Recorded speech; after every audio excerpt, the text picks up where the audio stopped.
सातारकर hair treatment करायची आहे. हा व्हिडिओ नक्की बघा. आज मोरे मॅडम आमच्या शॉपला आल्या होत्या विसावा पार्क येथून. आमच्या सलूनच्या त्या रेग्युलर क्लायंट आहेत. सुमारे 6-7 महिन्यांपूर्वी आम्ही त्यांच्या नॅनोप्लास्टिक ट्रीटमेंट केली होती.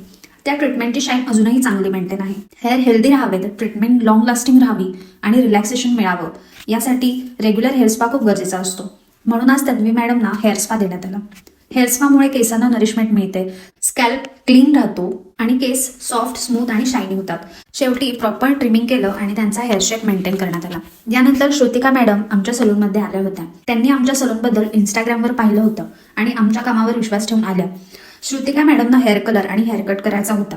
त्या आधी मेहंदी लावत होत्या आणि त्यांचे हेअर ग्रे सुद्धा होते, पण त्यांना खूप जास्त उठून दिसणारा कलर नको होता. विशेषतः मेहंदीमुळे येणारा रेड टोन त्यांना अजिबात नको होता. कन्सल्टेशन नंतर आम्ही त्यांना ब्राऊन शेड सजेस्ट केला, जो ग्रे हेअर कव्हरसाठी परफेक्ट होता आणि नॅचरल लुक देणारा होता. कलर केल्यानंतर त्यांना एक नीट अँड एलिगंट हेअरकट करून देण्यात आला. त्यानंतर सपना मॅडम हायलाईटसाठी आल्या होत्या. यापूर्वी दुसरीकडे कुठेतरी त्यांनी हायलाइट्स केल्या होत्या आणि त्यांना त्या बिलकुल आवडल्या नव्हत्या. सातारकर, लक्षात ठेवा, एक्सपिरियन्स सलूनमध्येच ट्रीटमेंट करा, नाहीतर केस कायमचे खराब कराल. गोल्डन टिंट खूप विजिबल होत होता आणि हायलाइट्स पॅची पॅची दिसत होते. त्यांना सटल आणि क्लासी नॅचरल लुक हवा होता. त्यांच्या रिक्वायरमेंटनुसार आम्ही गोल्डन टोन अवॉइड करून चॉकलेट ब्राऊन शेडमध्ये हायलाइट्स दिले. फायनल रिझल्ट खूप सॉफ्ट, इव्हन आणि एलिगंट आला. हायलाइट्स नॅचरल ब्लेंड झाले आणि ओव्हरऑल लुक खूप ग्रेसफुल वाटत होता. सातारकर, तुम्हाला पण हेअर ट्रीटमेंट आणि कलर करायचे आहेत तर आमच्या सलूनला नक्की व्हिजिट करा.